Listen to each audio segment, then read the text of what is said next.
Lily's hand froze on the door handle when she realized the interior wasn't the worn fabric of her Uber. Black leather, tinted windows, and the man in the back seat wasn't checking his phone like a normal passenger. He was staring at her with eyes like polished steel, cold and calculating. "Wrong car," she breathed, her heart hammering against her ribs. "Too late," he said, his voice smooth as whiskey and twice as dangerous. "You're already in." The door locked with a soft click. Her stomach dropped. Through the windshield she saw 3 identical black SUVs boxing them in, men in dark suits scanning the street like predators.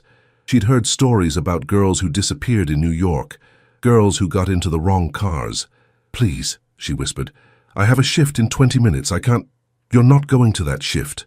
His eyes never left hers. "Not anymore." If you want to discover how Lily ended up in this terrifying moment and what happened next, subscribe to the channel and leave a comment telling us where you're watching from. Every view helps bring more stories like this one to life. 12 hours earlier. Lily Bennett's alarm screamed at 4:47 a.m., 3 minutes before it was supposed to. She slapped it silent and dragged herself from the mattress on the floor of her studio apartment in Queens.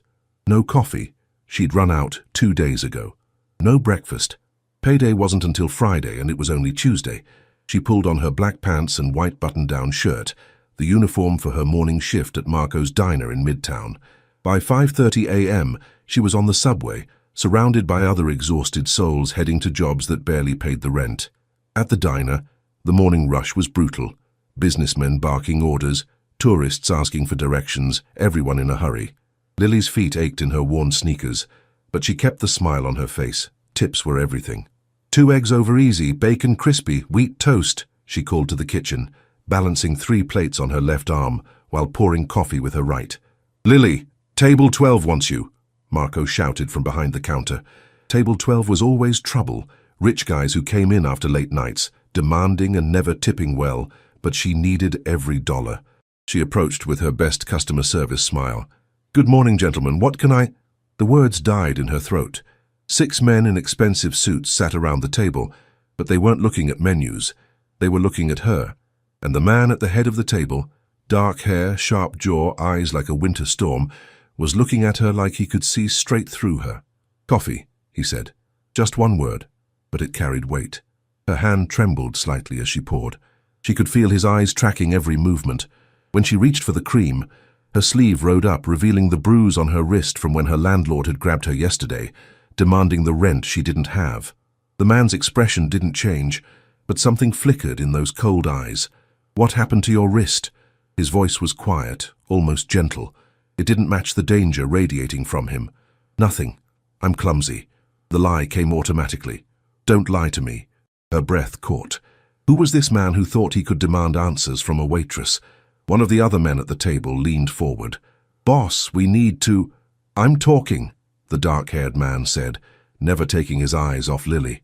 "Boss." The word sent ice down her spine. "My landlord," she heard herself say. "He wants the rent. I'm 3 weeks behind." Why was she telling him this? She didn't know this man, but something in his gaze made her feel like lying would be more dangerous than the truth. He pulled out a black leather wallet, extracted several bills without counting, and placed them on the table. Lily's eyes widened.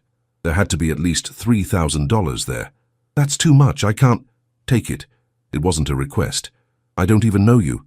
"Luca Santoro." He stood, and suddenly the diner felt smaller. He was tall, built like someone who knew how to handle himself in a fight. "And now you know me." He walked out, his men following like shadows. Lily stared at the money on the table, her heart racing. Marco appeared at her elbow. "You okay, kid?" "Who was that?" Marco's face went pale. "You don't know?" "Lily, that was Luca Santoro. He owns half of Manhattan." He lowered his voice. "The half that the police don't know about." The realization hit her like cold water. A Mafia boss. She'd just taken money from a Mafia boss. Her evening shift at the hotel started at 6 p.m. By 10:45 p.m. she was exhausted, her feet screaming, her back aching. She'd scrubbed 15 rooms, changed countless sheets, and her hands smelled like industrial cleaner. All she wanted was to go home, collapse on her mattress, and forget this day ever happened. She pulled out her phone and ordered an Uber, Toyota Camry, grey, 5 minutes away. When the car pulled up, she was so tired she didn't notice it wasn't a Camry. She yanked open the back door and slid in, already pulling out her earbuds. Leather, expensive cologne, and silence. The kind of silence that felt alive. She looked up. Luca Santoro sat in the opposite seat, watching her with those storm-grey eyes. "Wrong car," she whispered, her hand scrambling for the door handle. "Too late. You're already in." The locks clicked. Through the windshield, she saw the SUVs, the men, the guns barely concealed under suit jackets. "What do you want?" Her voice shook despite her best effort to sound brave. "This morning you saw something you shouldn't have." "I didn't see anything. Table 9, the envelope that changed hands, the photographs inside." His voice was calm, almost conversational. "You glanced at them when you refilled water glasses."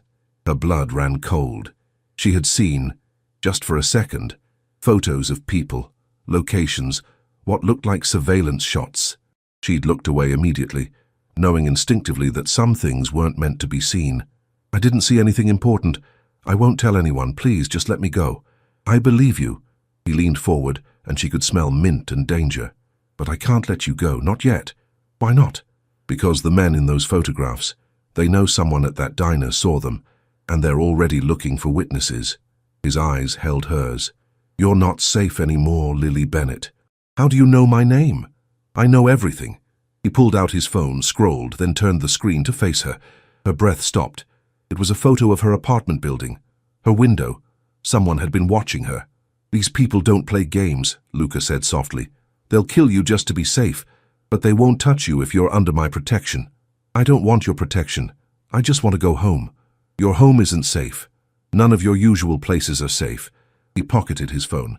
"You have two choices. Come with me willingly, stay alive, and let me handle this, or get out of this car right now, and I give you 3 days before you disappear." Her hands were shaking.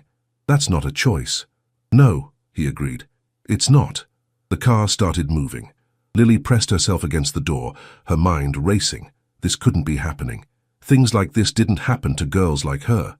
"Where are we going?" "Somewhere safe." Luca's expression softened just slightly. "I won't hurt you, Lily. That's a promise, but you need to trust me. Trust the Mafia boss who just kidnapped me. I prefer involuntarily relocated." Was that almost a smile? "And technically, you got into my car." The penthouse was something out of a movie.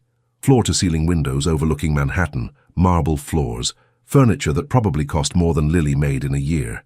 Maybe 5 years. Luca gestured to a hallway. "Guest bedroom?" "Bathroom is stocked. There are clothes in the closet. I had them brought in." "How did you—" "I know your size. I know everything, remember?" It should have been creepy. It was creepy. But the way he said it, matter of fact rather than threatening, made it feel less like stalking and more like protection. She must be losing her mind. "I need to call work. Tell them I can't come in." "Already handled. You had a family emergency. Paid leave for 2 weeks." "I don't have family." "I know." Something flickered in his eyes. "Neither do I, not anymore." The vulnerability in those words surprised her. For just a moment, he didn't look like a dangerous Mafia boss. He looked lonely. "Why are you helping me?" Lily asked quietly. "Because I can." He poured himself a drink from the bar. Whiskey, neat. "And because I'm the reason you're in danger." "That's on me. You didn't make me look at those photos." "No, but my business brought them to that diner." He took a sip. "I don't let innocent people pay for my choices." Lily sank onto the leather couch, exhaustion finally catching up with her. "How long do I have to stay here?" "Until the threat is eliminated." "And how long is that?" "Could be days, could be weeks." He studied her. "You'll be comfortable. Anything you need, just ask. I need my life back. Soon." He set down his glass. "But right now, you need sleep. Tomorrow, we'll talk about the details." She wanted to argue, but her body was screaming for rest. She stood, swaying slightly, and his hand shot out to steady her elbow. The touch was gentle, careful, and it sent an unexpected warmth through her arm. "Easy," he murmured. "I'm fine." She pulled away, needing distance from whatever that feeling was. "Which room?" He showed her down the hall. The bedroom was bigger than her entire apartment. King-sized bed with sheets that probably had a higher thread count than she could count to. The attached bathroom had a tub she could swim in. "Get some rest," Luca said from the doorway. "You're safe here." After he left, Lily locked the door and leaned against it, her heart still racing. She checked her phone. 17 missed calls from the hotel, 3 from Marco, 1 from her landlord. She texted Marco, "Family emergency. I'm okay. We'll explain later." Then she turned off her phone. The clothes in the closet were her size, like he'd said. Expensive brands she'd only seen in store windows. She chose a simple t-shirt and sleep shorts, showered in water that actually stayed hot, and collapsed into the bed. She should have been terrified. She was trapped in a stranger's penthouse, a dangerous man's home. But for the first time in years, she felt safe. That thought followed her into uneasy dreams. The next morning, Lily woke to sunlight streaming through floor-to-ceiling windows and the smell of coffee. Real coffee. Her stomach growled. She found Luca in the kitchen, wearing dark slacks and a white shirt with the sleeves rolled up. A tattoo snaked up his right forearm. Italian words she couldn't quite read. He was making breakfast. Actually cooking, not ordering someone to do it. "You cook?" The surprise in her voice made him smile. Actually smile. "Surprised? I figured you had people for that." "I do, but I learned from my grandmother." He cracked eggs into a pan with practiced ease. "She said a man who can't feed himself is useless." Smart woman. She was. Past tense. The sadness in his voice was brief, but real. "Sit. Eat." The omelette was perfect. Fluffy, filled with vegetables and cheese, seasoned with something that tasted like home. Lily ate like she hadn't seen food in days, which wasn't far from the truth. Her last real meal had been... She couldn't remember. Luca watched her eat, something unreadable in his expression. "What?" she asked, suddenly self-conscious. "You were hungry." "I'm always hungry." The words slipped out before she could stop them. His jaw tightened. "How often do you eat?" "I don't need..." "Lily." Her name on his lips was a command. "How often?" "Once a day. Sometimes twice if I can afford it." She met his eyes, refusing to be ashamed. "I work 2 jobs. Rent is expensive. Food is expensive. That's life." "Not anymore." He stood, pulled out his phone, and made a call. "Marco? Luca Santoro." "That waitress, Lily Bennett. She's on payroll now, full benefits. Send the paperwork." "Yes, I'm aware she's not there." "That's not your concern." "Good." He hung up. Lily stared at him. "You can't just..." "I can. I did." He leaned against the counter. "You're under my protection now. That means you don't go hungry. You don't worry about rent. You don't work yourself to death for pennies. I don't want your money." "Then consider it a loan. Pay me back when this is over." "With what? I'm a waitress." "You're more than that." He crossed his arms. "Marco says you speak 3 languages. You taught yourself accounting. You're the only employee who catches mistakes in the books. You've been investigating me. I protect what's mine. I'm not yours." The words hung in the air between them. Luca's eyes darkened, something dangerous flickering in their depths. "You got in my car, Lily. That made you mine to protect." He moved closer, and she found herself backed against the counter. He didn't touch her, but she could feel the heat radiating from him. "Those men are looking for you. If I find out you're in danger, there's nowhere on earth you could hide from me. Understand?" She should be scared. This was textbook possessive behavior, Stockholm Syndrome waiting to happen. But her treacherous heart was racing for entirely different reasons. "I understand," she whispered. "Good." He stepped back, giving her space. "Now finish your breakfast. We have things to discuss." They spent the morning going over security protocols. Don't leave the penthouse without him. Don't contact anyone from her old life. Don't go near windows after dark. It felt like a cage made of marble and glass. "I can't just disappear," Lily protested. "People will worry." "Marco knows you're safe. That's enough." "And my landlord?" "Your apartment has been cleared out. Your belongings are in storage. The lease is terminated. He's been paid what you owed plus 3 months extra for his trouble. You can't just erase my life. I'm protecting it." His voice was firm. "Those men don't play by rules. They'll hurt anyone connected to you just to send a message." The weight of his words sank in. This wasn't a game. People could die. She could die. "How long?" she asked quietly. "Soon." He stood. "I need to handle some business. There's a man outside your door. His name is Tommaso. You need anything, tell him. I'm not a prisoner." "No." He looked at her, really looked at her, and something in his gaze made her stomach flip. "But you are precious cargo, and I don't lose what's mine." Before she could respond, he was gone. That evening Lily tried to read. tried to watch TV, tried to do anything to pass the time. But her mind kept drifting to Luca, the way he moved, the way he looked at her, the danger in his voice when he promised protection. At 11 p.m. the penthouse door opened. She heard voices, Luca's low and controlled and another man's angry and desperate. "Please, boss, just one more week. I swear I'll have the money. You had 3 weeks. My kid is sick. The hospital bills." Lily found herself moving toward the voices before she could think better of it. Luca stood in the entrance, and before him knelt a man in his 40s, tears streaming down his face.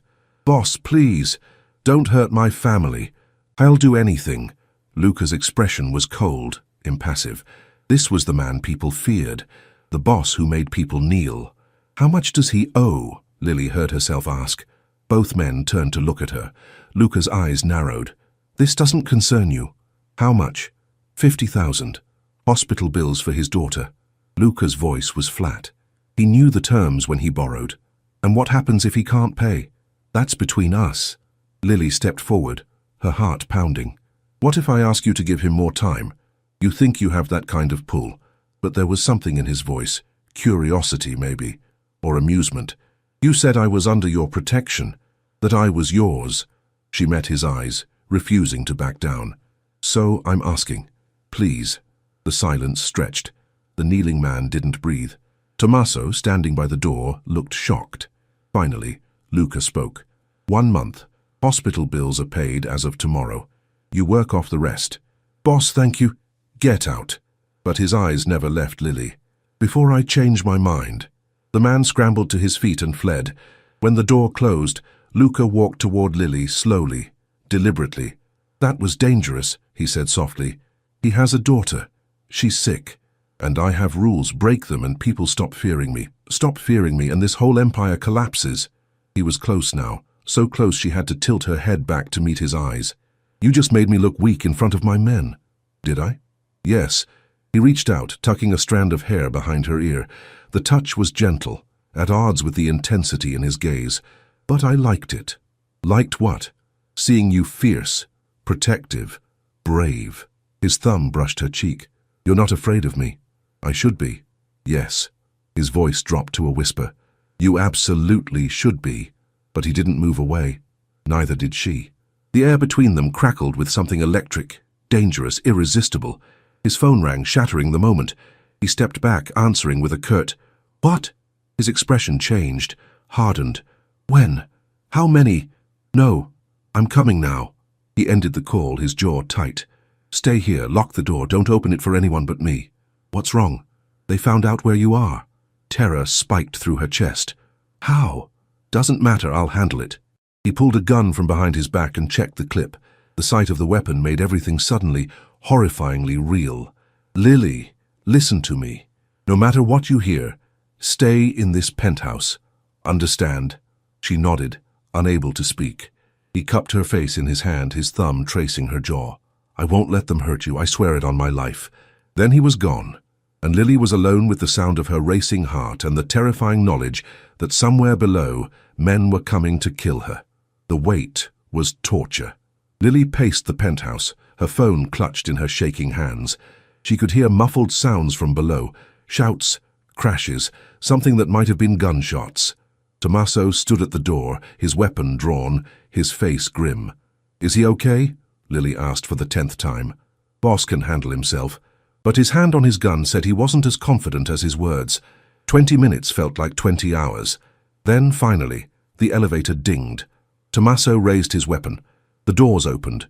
Luca strode out, his white shirt stained with blood, his knuckles split and bruised. But he was walking. He was alive. "Boss, it's handled." Luca's eyes found Lily's. "You okay?" She wanted to say yes. She wanted to be brave. Instead, her knees gave out. He caught her before she hit the floor, pulling her against his chest. She could feel his heart beating, strong and steady, proof that he was real and here and alive. "I've got you," he murmured into her hair. "You're safe." "The blood." "Not mine. Well, most of it isn't mine." He pulled back just enough to look at her. "They won't bother you again." "Did you... Are they... dead?" "Some. Arrested. The rest." His hand cradled the back of her head. I told you I'd protect you. I don't make empty promises. She should be horrified. He'd just killed people. He was a murderer, a criminal, a dangerous man. But all she could think was, he kept me safe. Tommaso, get the doctor, Luca ordered. I'm fine, boss. That wasn't a request. After Tommaso left, Luca led Lily to the couch. His hand never left hers, as if he needed the contact as much as she did. I need to clean up, he said, but he didn't move. Let me help. Lily, please. She squeezed his hand. You saved my life. Let me do something. He studied her for a long moment, then nodded. In the bathroom, she wet a washcloth and gently cleaned the blood from his face, his neck, his hands. Up close, she could see the scars, old ones, faded with time, stories written on his skin. How long have you been doing this? She asked softly. Since I was 16. My father's death left a vacuum. I filled it. That's so young. Old enough. His eyes met hers in the mirror. My childhood ended the day he was murdered. I became the boss the day I killed the men who did it. Her hand paused. You were just a kid. I was the man my family needed. He caught her wrist, his touch gentle despite the strength in his grip. Don't pity me, Lily. I made my choices. I'd make them again. Even knowing where they'd lead? Especially knowing. He turned to face her, and suddenly the bathroom felt very small, because they led me to you. Her breath caught. Luca, I've done terrible things. I'll do more terrible things. That's who I am. His hand came up to cup her cheek. But when I look at you, I want to be better. You make me want to be the man my grandmother thought I could be. I'm nobody, she whispered. I'm just a waitress who got in the wrong car. No. His voice was fierce. You're the woman who stood up for a stranger, who faced me without fear, who makes me feel human again. His thumb traced her lower lip. You're everything. The kiss happened so naturally she couldn't say who moved first. His lips were soft despite everything, gentle despite the violence he was capable of. He kissed her like she was precious, like she might break, like she was the most important thing in his world. When they broke apart, both breathless, his forehead rested against hers. This is crazy, Lily breathed. Yes, I barely know you. You know the parts that matter. You're a criminal. Yes. He pulled back to look at her. And if you want to leave, I'll put you in witness protection. New identity, new life. Far from here, you'll be safe. But I'll never see you again. His jaw tightened. And that thought kills me more than any bullet could. Lily's heart was racing. She should say yes, should run, should choose safety over this insane, impossible feeling. Instead, she kissed him again. 2 weeks later, the threat was gone. Luca's enemies had been neutralized. She didn't ask for details. She was safe, free to go back to her life, except she didn't want to. The penthouse had become home. Luca had become everything. They fell into a rhythm. He taught her Italian in the mornings.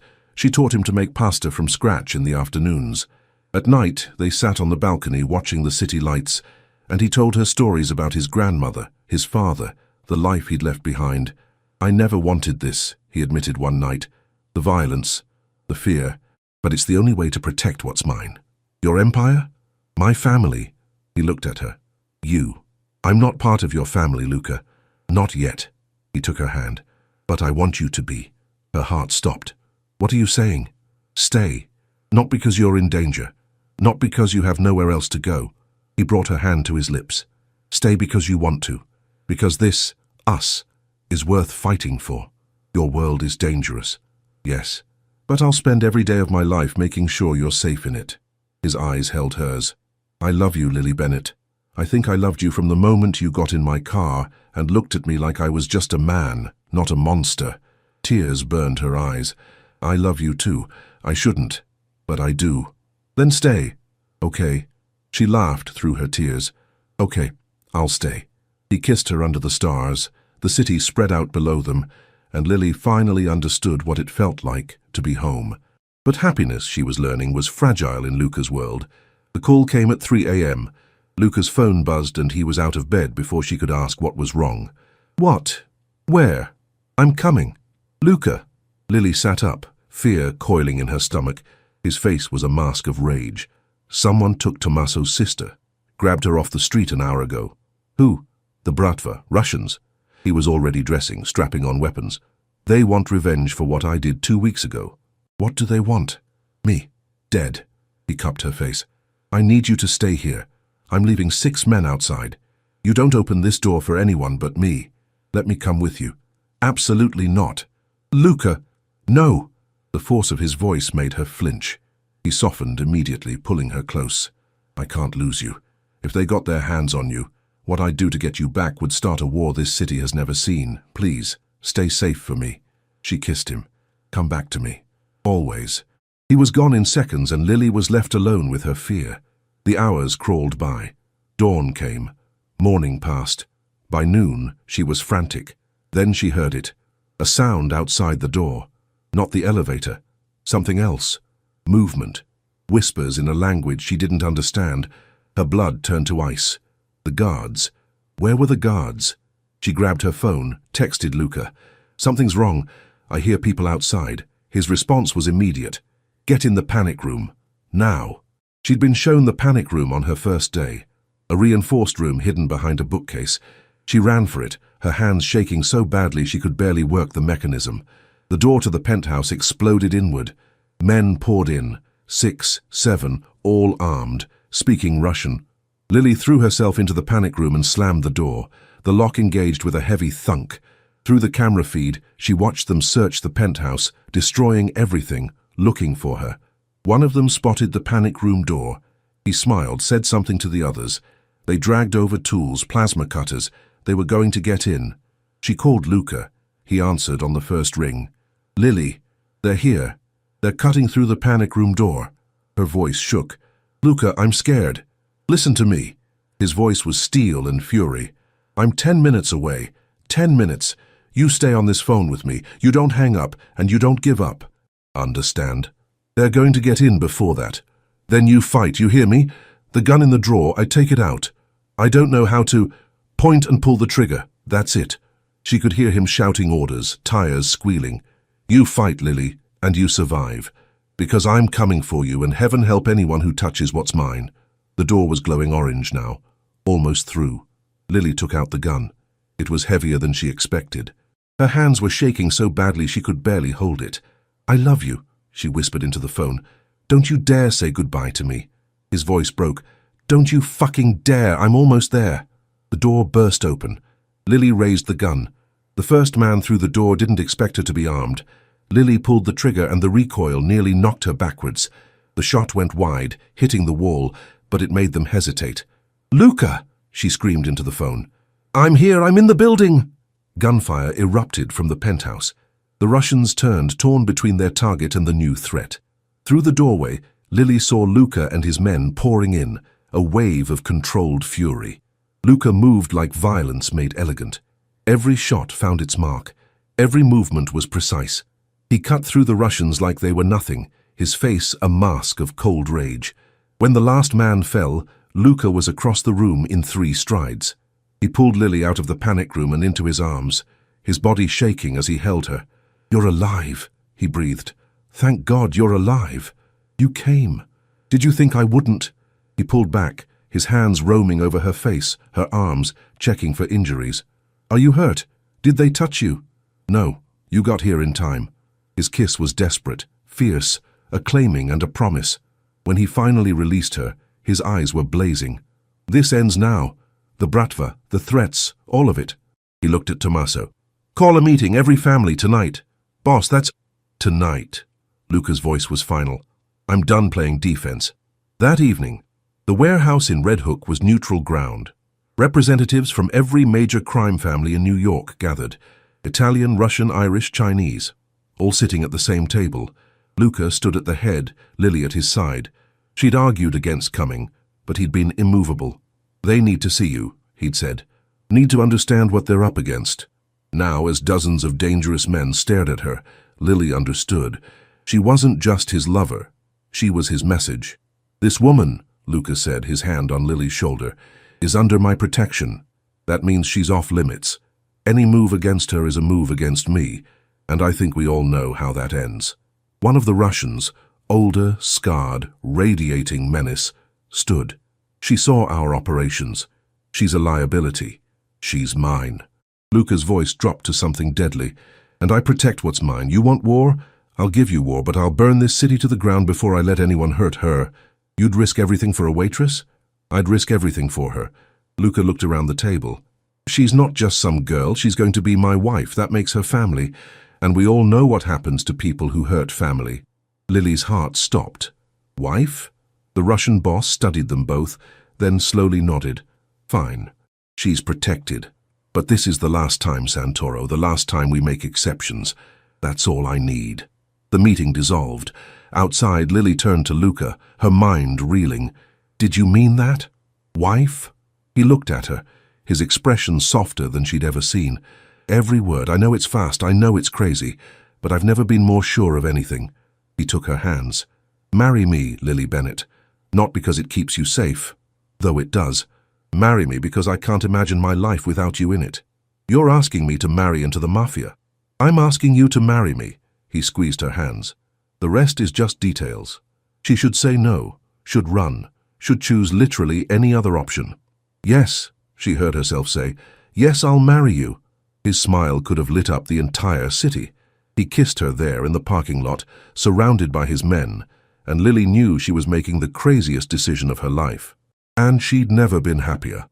3 months later, the wedding was small, just family, which for Luca meant his entire organization. Lily wore a dress that cost more than her old apartment, and she felt like a princess. When Luca saw her walking down the aisle, his eyes filled with tears he didn't bother hiding. You're beautiful, he whispered when she reached him. You're biased. I'm right. The priest performed the ceremony. Traditional Italian, with prayers Lily was learning to understand. When it came time for vows, Luca took her hands. I've done terrible things, he said quietly. I'll probably do more. But everything I do to protect the people I love. And I love you more than I thought I could love anything. You made me human again. You gave me hope. I promise to protect you, cherish you, and spend every day trying to deserve you. Lily's voice shook. I got in the wrong car that night. Or maybe it was exactly the right one. You showed me a world I never knew existed. You protected me when you didn't have to. You loved me when you shouldn't have. I promise to stand by you, to be your home, and to remind you every day that beneath the boss, there's a good man. They kissed as husband and wife, and the room erupted in applause. The reception. The celebration was lavish. Food, music, dancing. Lily met dozens of people whose names she'd never remember. But when Luca pulled her onto the dance floor, the world narrowed to just the two of them. Happy, he murmured against her ear.